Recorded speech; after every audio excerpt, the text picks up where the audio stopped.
I've been in the social and content game for about 7 years now, and in that time, I've posted well over 10,000 pieces of social content, and honestly, that's a really conservative estimate, but I imagine that's like the 10,000 hour rule for social media managers. And during that time, I've picked up a handful of content frameworks that help me to more predictably create content that performs better, gets more visibility and engagement, and more importantly, creates actual product demand, because if we're doing social for a B2B SaaS company, my goal really isn't to go viral all the time. I want to actually create demand for the product that we're selling. The end goal is to get leads and get customers. So today I'm going to run you through 7 of my favorites with examples from B2B startups that you can literally apply as soon as you're done watching this video. Now, the first framework I have is what I call thinking in Slack groups. I first got this one from my friend and really talented marketer, Alex Garcia. And the point behind it is you want to create content that gets shared in Slack groups with your ideal customer. So the consumer version of this would be create content that gets shared in group chat. So if you see a funny meme or a cool video or something that you think is so compelling, you feel like you have to share it with your friends. That's the goal. The B2B version of this is you want to create content that marketers or founders or salespeople, whoever you're selling into, feel the need to share it with their coworkers or industry peers because it's so valuable or so compelling. So for example, I hope that this video is so valuable to you that you end up sharing it with your CMO or your founder or your marketing team if you are a CMO or founder. Now, I saw a really good example of this in action back in January. So I was scrolling Twitter on the timeline, spending way too much time on the app as usual. And then I came across this tweet from Sam Parr, one of the founders of Hampton. And Hampton is essentially a community for founders doing over $1 million a year in revenue. And a good amount of their community is made up of agency owners. So one thing they did in their marketing was they got about 30 of these agency owners together and surveyed them to get an idea of certain metrics like revenue, profit per employee, and then just other challenges they're facing, like you see in this tweet from their founder, Sam, right here. And they compiled it into this report and distributed it on social. So I was scrolling on the timeline. I'm an agency owner, so I saw this and was super intrigued by it because, not gonna lie, I'm kind of nosy, as we all are. I wanna see how I stack up against other agencies in the space. So I'm reading through this and there's a lot of data in there that I found super compelling. There was this one agency that was doing 17 million a year in revenue and they were losing 200K a year. And I was just like, how does that happen? But my point is, it was so interesting and so compelling and shocking almost, like for that example I just shared, that I had to share it with other friends that I know that are agency owners. I think I texted the link to the report to about 4 or 5 different people. So this is a great example of creating content that gets shared around the industry. When you're ideating social content, don't think so much in terms of getting likes on your content. You want to create stuff that gets shared. So my point with this is if you want to create content that performs well and converts, you don't really want to optimize for likes. You want to optimize for shares, both because that's what a lot of platforms reward, whether it's LinkedIn, Twitter, Instagram, but also if you're creating content that's so good that someone feels like they have to share it, that's a lot stronger of a signal than just dropping a like on a post. Now, this brings me to framework number 2, which will help your content get shared. And that's the idea that every single piece of content that you create should make the reader or viewer think WTF, LOL, or OMG. I got this framework from Sean Puri. He's one of the co-hosts of My First Million, actually along with Sam, the founder of Hampton that I just showed in the previous example. But he has this framework, and I first heard him talk about it on an episode of How I Write with David Perel. Also, if you want to create better written content, highly recommend watching or listening to that podcast. But the idea is that when you're sitting down to create a piece of content, you want to get very clear on what emotion you're trying to elicit. Because if you don't elicit any sort of emotion, whether it's like, oh my gosh, this is so valuable, or again, LOL, or WTF if you're going for more shock value. If you don't elicit any sort of emotion, the content is going to fall flat. You're going to blend in. Social is too competitive to produce content that doesn't really strike a nerve. So just to run you through a few quick examples of like what this would look like in action. So an example of like OMG would be when Anti-Metal did their launch about 2 weeks ago and they sent 1,000 pizza boxes to VCs and startup founders in San Francisco and New York. So that surprise of receiving a random pizza with the branded box was compelling enough to make someone post about it on social. And then the initial launch post was also compelling enough that it drove a lot of comments, shares, and visibility as a result. And then if we're thinking about the WTF reaction, an example of this in a B2B context could be the Cognition Labs launch of Devin about a month ago. Devin essentially is like an AI software engineer, and it had people freaking out because they're like, oh my gosh, it's going to take all of our jobs. Software engineers are screwed. And it sort of drove that WTF reaction. And as a result, the original launch tweet got over 30 million views and they got reposted over 23,000 times. So perfect example of eliciting a very strong like shock value emotion in a launch asset that drove a lot of visibility. And then looking at the LOL pillar, one kind of silly example, but it just worked, was back when I was at Triple Whale, we would post Hasbulla memes fairly frequently, partly because the first time I posted one, it just did really well. So I was like, oh, this is interesting. And every single time we posted one, it tended to overperform. So whenever we needed a little boost in engagement, I could just rely on those meme templates and it would perform pretty well. So like, here's an example of one of them. And look, sometimes the piece of content will kind of overlap between the LOL, OMG, WTF, kind of like when you're putting together hooks and there's different levers you can pull, like whether it's negativity bias or credibility jacking or using specific numbers or listicles. Most hooks have a combination of like 2 or 3 of those different levers, topic for a different video. But my point is, when you're thinking about creating social content, when you're thinking about these frameworks to use, and specifically within this one of like WTF, OMG, LOL, there's going to be some overlap, but as long as you're thinking about it and being very intentional with what emotion you're trying to elicit, your content is going to perform better. Now, moving on to the third framework, it's called Debbie at Your Desk. I also got this one from Sean Perry on that same podcast episode with David Perel. Again, if you haven't watched it or listened to it, would highly recommend checking it out in your free time. But Sean originally got the idea from BuzzFeed, and essentially BuzzFeed writers were instructed to write to this very specific persona, Debbie at her desk. And the idea was Debbie was this person at her office job, sitting at her desk, bored, looking for a 5-minute distraction. The point of this framework is that you're writing for one specific person. A lot of people, when they're doing social content, try to create for the masses and create for a crowd. And it just doesn't really hit as well as if you're creating content for a very specific person. So you watching, it's like I just referred to you directly, are either a founder or a B2B marketer that wants to get better at social content. So I'm creating this content with you in mind. I'm not coming on here and saying, hey guys, how's it going? Like any good YouTuber refers to their audience in their videos as an individual because they're creating content for one person. With BuzzFeed, that was Debbie at her desk. For me, that's you as a B2B founder or marketer. And when you're creating your own social content, think about who that very specific persona in your target audience is that you're creating content for. Another example of a content creator who does this really well, and you should study as an example of this, is David Senra from the Founders Podcast. Just generally a great podcast to listen to if you're into business at all. But if you listen, you'll notice that he refers to the listener very directly as you, or he'll say things like, when you and I covered X, Y, or Z, or remember when you and I talked about this. It's very clear that he's speaking to one individual person.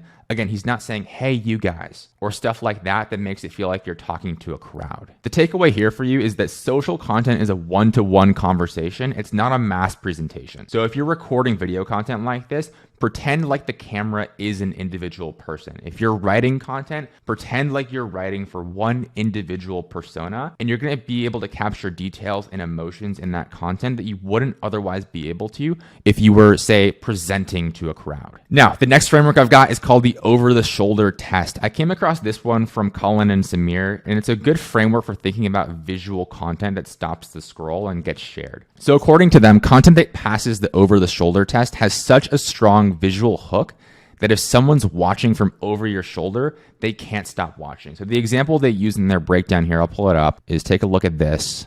The only YouTube short to cross 1 billion views last year. Here's 3 reasons why it worked. Number 1, it transcends language. There's no word spoken, so no matter where you are in the world, you can understand it. It has the largest possible audience. Number 2, the concept is tied to a timeless human emotion and not a trend. Everyone can relate to this feeling of messing up. Number 3, it passes the over-the-shoulder test, which means it has such a strong visual hook that if someone's watching from over your shoulder, they can't stop watching. See how the visual hook in that example they show is so compelling that if, again, someone's watching from over my shoulder, they're probably going to keep watching. And if I was thinking about how to adapt this to B2B marketing, think about it like if someone's walking behind someone's desk and looking at their monitor, looking at their phone, kind of being a little bit sneaky and eavesdropping, we all do it. Like if they're doing that, your content should have such a strong visual hook that that person walking by stops and does a double take and wants to see what they're up to. Like, for example, this could be a compelling chart or infographic. It could be a meme that is just extra funny or something. There's a million different ways to think about this, but when you're thinking about your visual hooks, you want to put some deliberate thought into this. I feel like a lot of people in B2B just toss together a super basic thumbnail or a super basic infographic and hope for the best.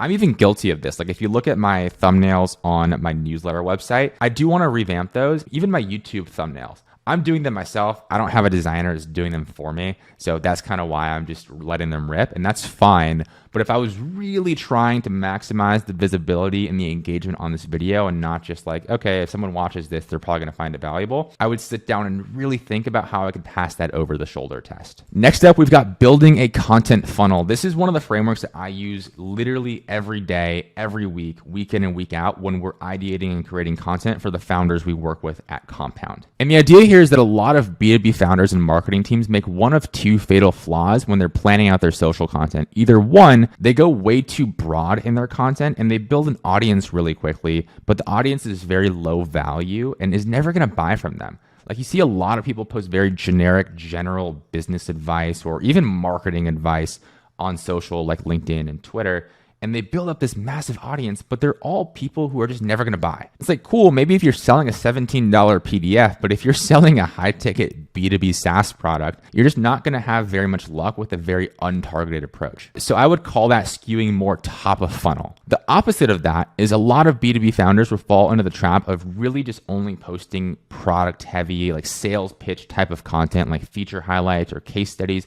And all this stuff is fantastic and should be part of your content strategy.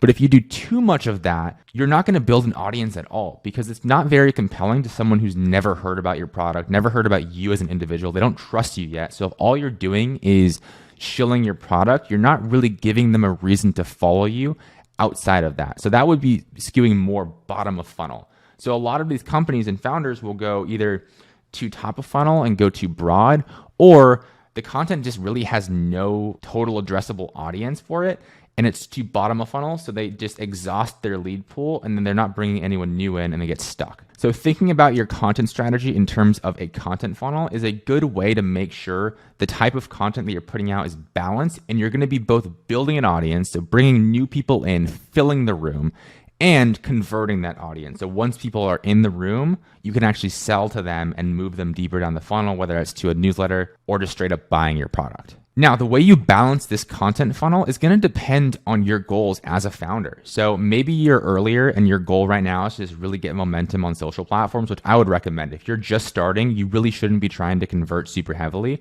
You're trying to build trust and build an audience. So if that's your goal, if that's your situation, I would lean more top of funnel and more middle of funnel. I wouldn't do as much bottom of funnel stuff because people don't know, like, and trust you yet.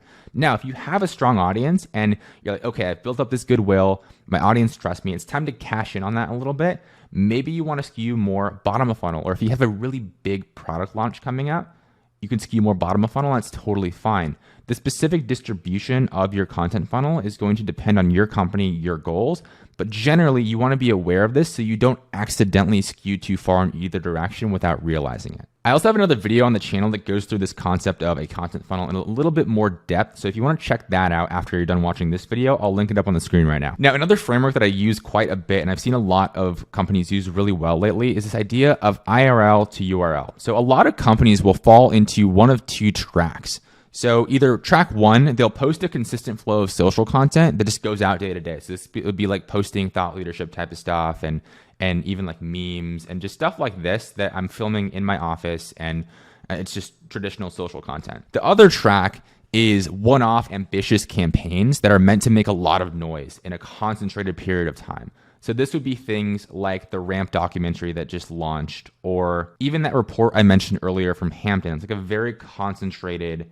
effort to get a lot of momentum around a very specific point. It's not so much just like consistent day-to-day posting. The best social strategies for startups have both of those. So you have your consistent flow of daily content, and then you have more one-off ambitious stuff that makes more noise, but is a little bit less sustainable on a day-to-day, week-to-week basis.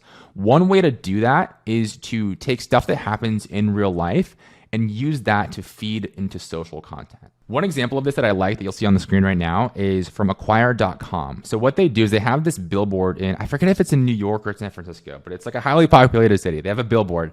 And what they do is they share tweets from people who have gotten their companies acquired using their platform. So what acquire.com is, it's like a marketplace where people can sell their companies. So they feature tweets from happy customers on this billboard. So number one, they're getting that in real life, like out of home activation. But two, where this gets really cool is they take pictures of the billboards that go up and then use those in social content. So they take that in real life activation of like getting a billboard, doing all of that, which is a pretty heavy lift, and they use that to feed their social content machine. And usually that content is coming from Andrew, their founder, which is an example of founder-led content. Again, different topic. I have videos on that on my channel as well, but getting more reach from the founder's account than from the company page. Another example of this, also including billboards, funnily enough, is that intercom billboard that went viral a while back. Like, I'm sure they got plenty of visibility just in real life, like as people were driving by the billboard, but it also went crazy viral on social and got a ton of extra visibility there. So it's a great example of, again, taking something in real life and using that in social content. Another example I can think of is, I think Brex got a Cybertruck wrapped, and they've been using it quite a bit in social content. So if you look at this is the original post. It did quite well compared to their baseline of average content on LinkedIn.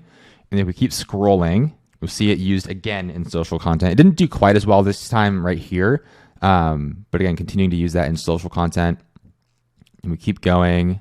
Again, using it in social content, and you keep scrolling. They've used it 4 or 5 times on LinkedIn, and every single time it tends to do pretty well, either at or above their baseline for content performance. So another example of taking something cool from real life and leaning into it in social content. Now, a more scalable version of this, like if you're an early stage, like seed or series A, where you don't want to drop a ton of money on a Cybertruck or something, even billboards or something like that, is literally if you're doing events or going to a conference or anything like that, take pictures and videos from those in real life events and use those to feed into social content. Content captured in real life, like videos and photos with other people, tend to do pretty well. It seems like kind of simple and silly, but play around with it, see how it works. Another way that we can apply this IRL to URL framework can be used in founder-led marketing. So a lot of times when founder-led content performs the best is when founders have done interesting stuff previously. So if they've built a previous company or have built their current company to an impressive revenue milestone or size, or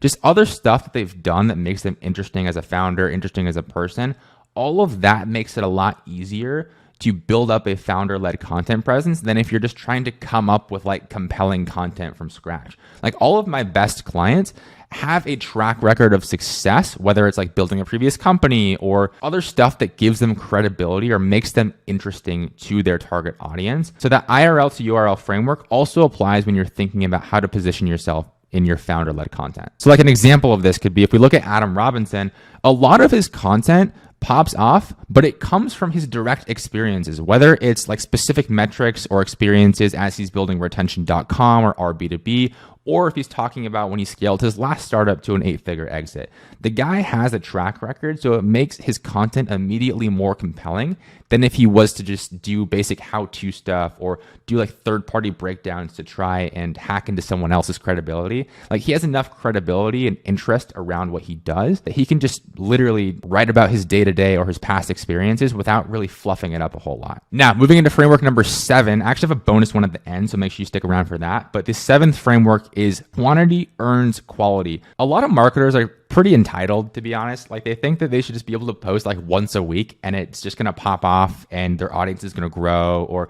I talk to so many founders as well who are like, yeah, I want to test LinkedIn content, but I just want to post like once or twice a month. It's like, dude, nobody knows who you are yet. You need to post more frequently. And there's 2 reasons for this. Number 1, again, nobody knows who you are yet. So if you're trying to build a founder-led content motion, or if you're doing this from your company page and you're trying to get your company in front of more people, you need to get in front of people more often. If you're only posting once a week or once a month or whatever that absurdly low cadence is that most startups start with, you're not going to get in front of your target audience often enough to build actual recognition and trust and affinity. So that's one. The other side, though, is that posting a lot at a high volume gives you more data to work with. It allows you to find out what works and what doesn't at a much faster rate. Like when we onboard clients at Compound, we try to get them from initial onboarding to the first post going live within about a week or so. We don't want to take a month or 2 months planning out this intricate social content strategy because for all we know, when we start posting, it might not work the way we planned. And the only way to know that is through posting a lot. Now, there is a balance. You don't want to just play the volume game completely and throw quality out the window. But generally, if you're ramping up your social media strategy and you want to get in front of more people and build actual momentum, I'd at least be posting daily on weekdays. Weekends too, but at least daily on weekdays, just to get in front of your target audience every day and build that trust, but also figure out what content resonates with your target audience, what topics work, what hooks work, what formats work. You don't get that by just posting once a week or once a month, or again, whatever low cadence you're thinking. Just to give an example, again, I mentioned the clients we have at Compound, but also I've been starting to post a little bit more on Instagram, and I recently had a video or two pop off and get over 100,000 views. But then the next video after that got 2,000. And if I was only posting once a week on Instagram, I wouldn't be able to collect enough data to know what actually works and to start to get a more repeatable format and framework in place. But if I'm posting daily or several times per week, it allows me to collect data on what's working and what doesn't a lot faster. So odds are, if you're watching this video, you don't have the luxury to get super picky. Like there's this viral clip of Tim Ferriss that goes around once in a while of like him saying that he's done playing the quantity game. It's like, yeah, but he got to that point because he played the quantity game for a while. He's published a ton of content, whether it's blogs or books or podcasts.